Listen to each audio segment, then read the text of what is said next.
Hi everyone, welcome to sleepy classes. Premix के T-91 session में आप सबका स्वागत है। 91 का मतलब ये है कि 91 डे को आपका प्रीलिम्स है 2019 का, दैट इज़ ऑन 2 जून। तो सिर्फ 90 दिन रह गए हैं। अपनी तैयारी का जो मोमेंटम है उसको बढ़ा दीजिए। अगर आप क्रैश कोर्स आप हैं उसका हिस्सा, सो मैं यही कहूँगी कि डोंट प्रोक्रेस्टिनेट। ये मत कहिए कि मैं कल देखूँगा। लेक्चर्स को डिले मत कीजिए। जो लेक्चर्स आ गए हैं उनको देखिए, उनके नोट्स बनाइए और उनको रिवाइज़ करिए। और टेस्ट अटेम्प्ट करने बहुत ज़रूरी हैं। प्रीमिक्स देखना बहुत ज़रूरी है। The idea is to attempt maximum number of questions, और जो आपने अब तक अपने नोट्स बनाए हैं उनकी भी रिविजन स्टार्ट कर दीजिए। That is the key to crack prelims, right? Okay, so आज के हमारा प्रीमिक्स का जो टॉपिक है वो है हिस्ट्री के साथ हम करंट अफेयर्स के क्वेश्चंस लेंगे। सो हम बेसिकली 3 क्वेश्चंस हिस्ट्री से और 3 करंट अफेयर्स से डिस्कस करेंगे। First question is with Tripitakas. देखिए, त्रिपिटकास बहुत इंपॉर्टेंट है। बुद्धिज़्म फेवरेट टॉपिक है यूपीएससी का। प्रीलिम्स में हर साल क्वेश्चन आता ही आता है। और Buddhist literature again a very very important topic. So the statements are, first is Sutta Pitaka contains the monastic rules for monks and nuns. Abhidhamma Pitaka deals with the philosophy and doctrine, and Vinaya Pitaka contains the teachings of Buddhism. आपको बताना है इनमें से कौन सी statements incorrect हैं, right? So the options are 1 and 2 only, 2 and 3 only, 1 and 3 only, या तीनों statements ही incorrect हैं. So please read this question one again and mark your answer. So the correct answer is 1 and 3. क्यों? क्योंकि जो सुत्ता पिटका है उसमें basically teachings हैं Buddhism की, और जो विनय पिटका है उसमें ऑर्डर है, ठीक है? So monastic order is in Vidya Pitaka और the rules are in Vinaya Pitaka, and Sutta Pitaka contains the teachings. अगर हम और इसको डिटेल में देखें तो त्रिपिटकास आर रिटन या were written in the Pali language. Sutta Pitaka, it contains the teachings and it is the largest and the most important among three Pitakas, ठीक है? और it is further divided into 5 Nikayas. Vinaya Pitaka, on the other hand, contains the rules for the conduct of the monastic order. So Vinaya Pitaka में rules हैं और अभिधामा में philosophy है, ठीक है? Again मैं आपके लिए repeat कर रही हूँ. सुत्ता पिटका में teachings है, विनया में order है, monastic order, और अभिधामा has about contains the philosophy, ठीक है? ये आप धामा word से भी याद कर सकते हैं.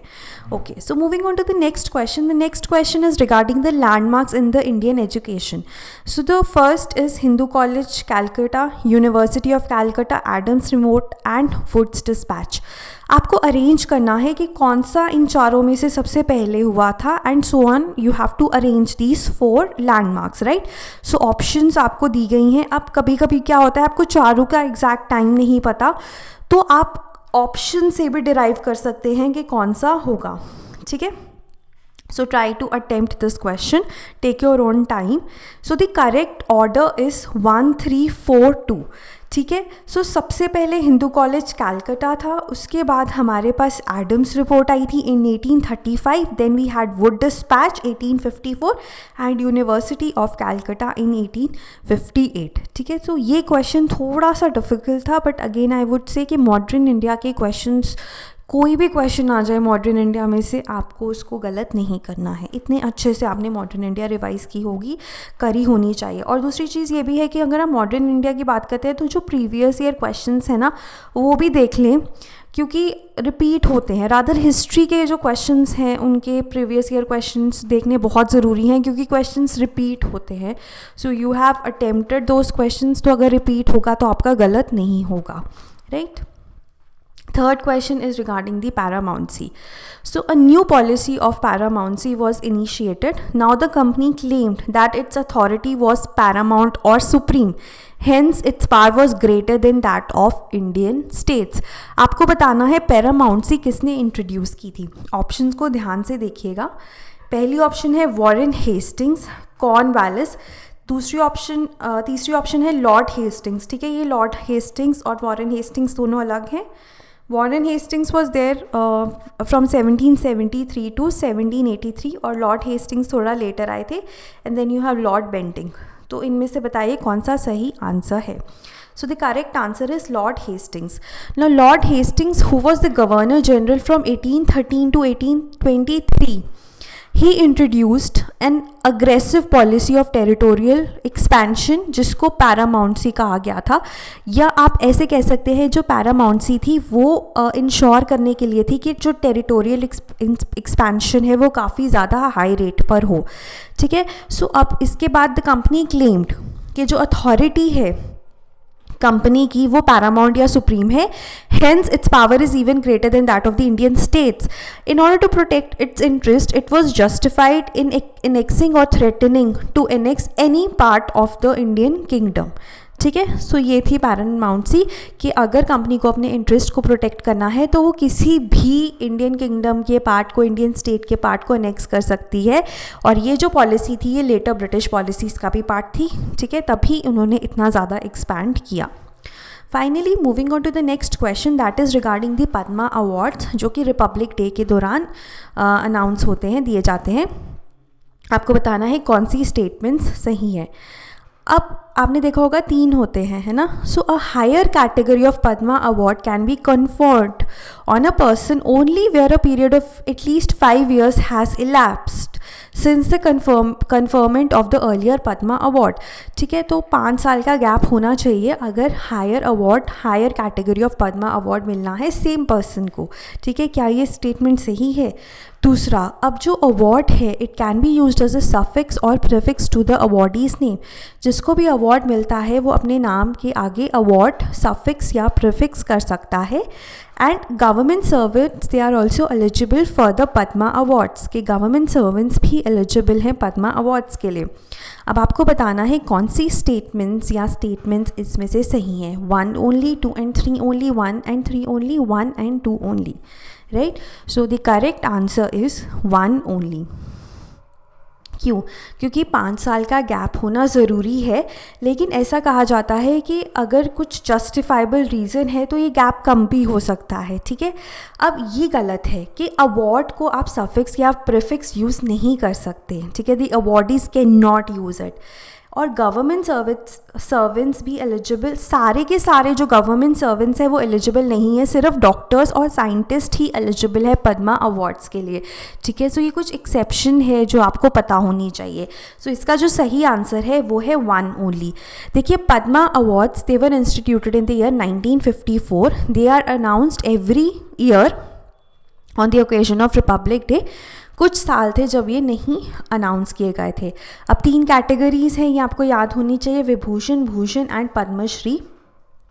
अब देखो, all persons without any distinction of race, occupation, position or sex are eligible except government servants, ठीक है। कुछ जो गवर्नमेंट या मोस्टली जो गवर्नमेंट सर्वेंट्स हैं वो एलिजिबल नहीं है, सिर्फ डॉक्टर्स और साइंटिस्ट ही जो गवर्नमेंट में है they are eligible for these awards. तो ये एक्सेप्शन ज़रूर देख लीजिएगा। उसके बाद they are not conferred posthumously, ठीक है, लेकिन बहुत रेयर केसेस में ऐसा हो भी सकता है, नॉर्मली दे आर नॉट।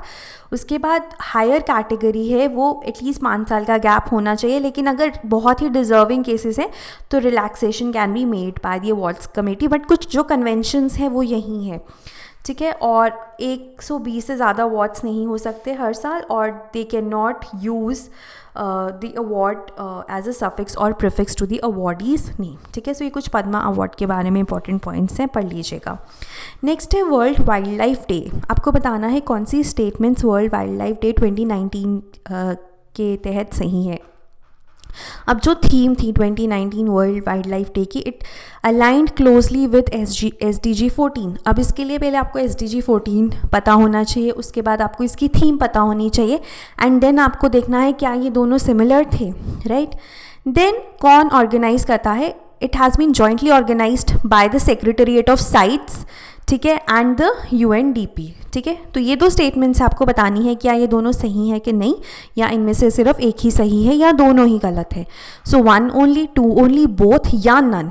अब मैं आपको बता दूं कि वर्ल्ड वाइल्ड लाइफ डे हर साल कब मनाया जाता है? 3 मार्च को।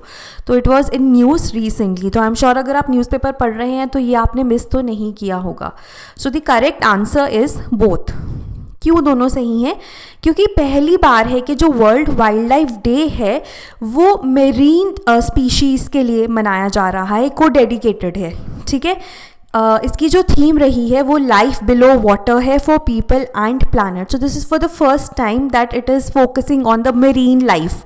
तो इसलिए ये ज़्यादा इंपॉर्टेंट हो जाता है और March 3 को सेलिब्रेट होता है. साइट्स और UNDP के सेक्रेटेरिएट ने दोनों ने मिलके इसे सेलिब्रेट किया था और ऑर्गेनाइज किया था.